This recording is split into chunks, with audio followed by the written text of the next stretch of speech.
Good morning students. आज मैं आप लोगों को केमिस्ट्री में मैटर इन और सराउंडिंग पार्ट 6 बताता हूं, जिसमें इवेपोरेशन है। वीडियो पूरा देखिएगा, वीडियो को लाइक करिएगा, अपने दोस्तों में शेयर करिएगा।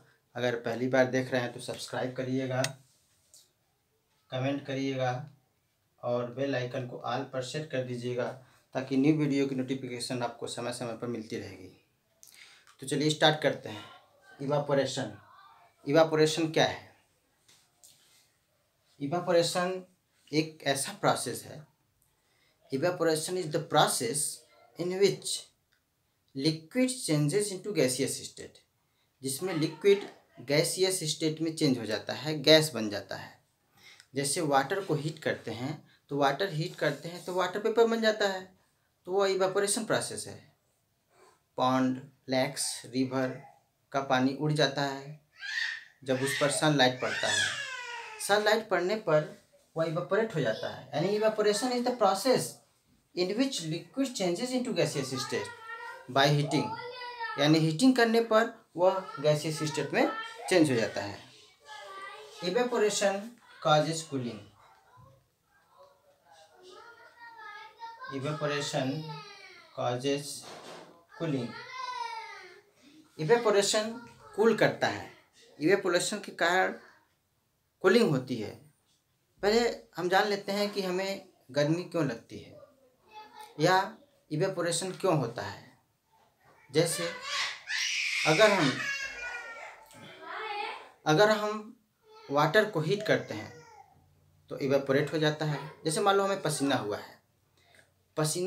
है तो फैन जब चलता है तो हमें कूल फीलिंग होता है। ऐसा क्यों होता है? क्योंकि पसीना जो होता है वह इवेपोरेट हो जाता है। जब फैन चलता है तो इवेपोरेट हो जाता है, और इवेपोरेट होने की वजह से जो उसके मॉलिक्यूल्स है वह एनर्जेटिक हो जाते हैं और तेज़ी से इवेपोरेशन होने लगता है और हमारे बॉडी के हीट को इवेपोरेट कर जाते हैं। तो जब हमारे बॉडी का हीट लेकर चले जाते हैं हमारा जो पसीना है तो वह कूल हो जाता है। ठीक है, तो इवेपोरेशन काजेस कूलिंग, ये पॉइंट हमें नोट करना होगा। जब भी इवेपोरेशन होगा तो कूलिंग होगा। तो कुछ फैक्टर हैं जो कि इवेपोरेशन को अफेक्ट करते हैं। फैक्टर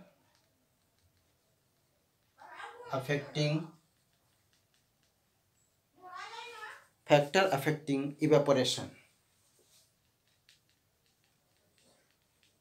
वो कौन कौन से फैक्टर हैं जो इवेपोरेशन को इफेक्ट डालते हैं? फर्स्ट है सरफेस एरिया। जैसे कि अगर हम एक ग्लास में हॉट टी और एक प्लेट में हॉट टी लेते हैं, ठीक है, तो इसमें सेम अमाउंट में इसमें हॉट टी या हॉट वाटर है या हॉट मिल्क है, तो ये ग्लास है और ये प्लेट है। तो हम देखते हैं कि किसमें का पानी जल्दी से ठंडा हो जाता है। पानी ठंडा होने का मतलब ये है कि जो अब ग्लास का तो ठंडा होगा नहीं, प्लेट का ठंडा होता है। आखिर क्यों? क्योंकि इसका जो सरफेस एरिया है वह प्लेट का ज़्यादा है, सरफेस एरिया ज़्यादा है, और इसका सरफेस एरिया कम है ग्लास का। तो जिसका सरफेस एरिया ज़्यादा रहेगा ये जल्दी से कूल हो जाएगा। यानी कि इवेपोरेशन इंक्रीज होता है। जब इवेपोरेशन इंक्रीज होने पर सरफेस एरिया भी सरफेस एरिया इंक्रीज होने पर इवेपोरेशन इंक्रीज होगा। इवेपोरेशन इंक्रीज होगा। सरफेस एरिया इंक्रीज होने पर इवेपोरेशन इंक्रीज होगा। सरफेस एरिया डिक्रीज होने पर इवेपोरेशन डिक्रीज होता है। ठीक है, दूसरा फैक्टर है टेम्परेचर।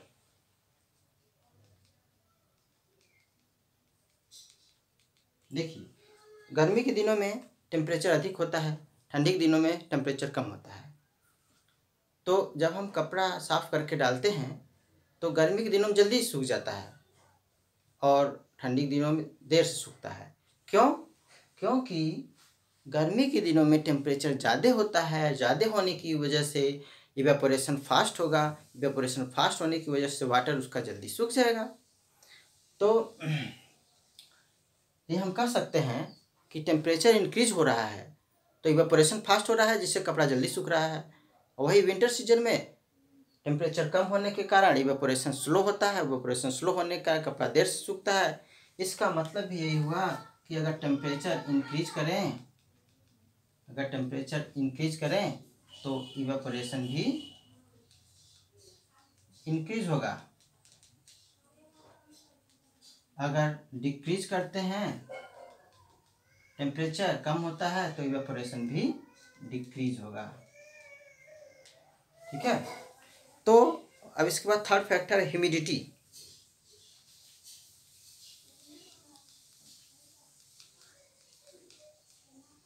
ह्यूमिडिटी मीन्स क्या होता है? Humidity means presence of water vapour in the air. Presence of water vapour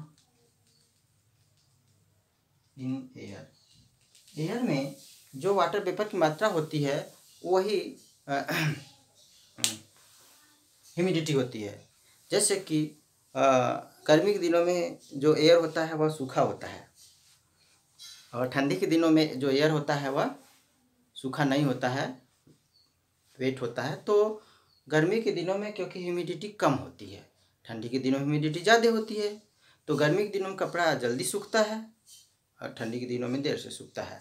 क्योंकि ह्यूमिडिटी विंटर सीजन में यानी ठंडी के दिनों में ह्यूमिडिटी ज़्यादा होती है, हाई ह्यूमिडिटी होती है। हाई होने की वजह से विंटर सीजन में कपड़ा देर से सूखता है।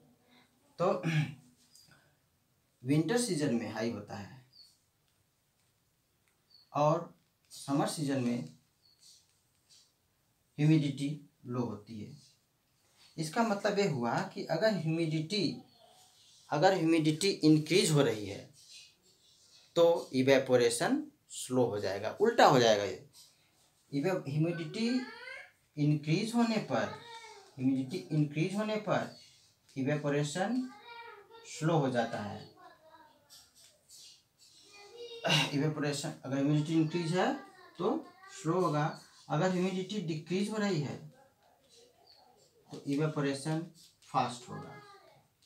यही कारण है कि गर्मी के दिनों में ह्यूमिडिटी कम होने की वजह से कपड़ा जल्दी सूखता है और ठंडी के दिनों में कपड़ा देर से सूखता है, क्योंकि उस समय ह्यूमिडिटी ठंडी के दिनों में हाई होती है। नेक्स्ट फैक्टर है विंड स्पीड।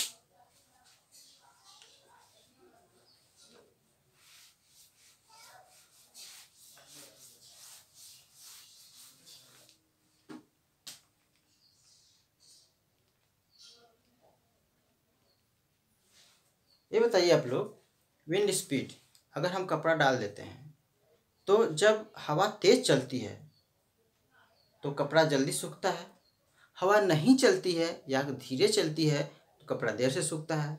इसका मतलब हवा तेज चलती है यानी विंड की स्पीड अगर फास्ट है तो कपड़ा जल्दी सूखता है यानी इवेपोरेशन फास्ट होगा।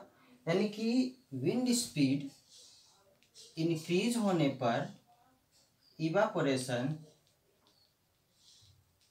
इंक्रीज होगा और विंड स्पीड डिक्रीज होने पर इवेपोरेशन डिक्रीज होगा। कहने का मतलब है कि विंड की स्पीड बढ़ने पर, इंक्रीज होने पर इवेपोरेशन फास्ट होगा।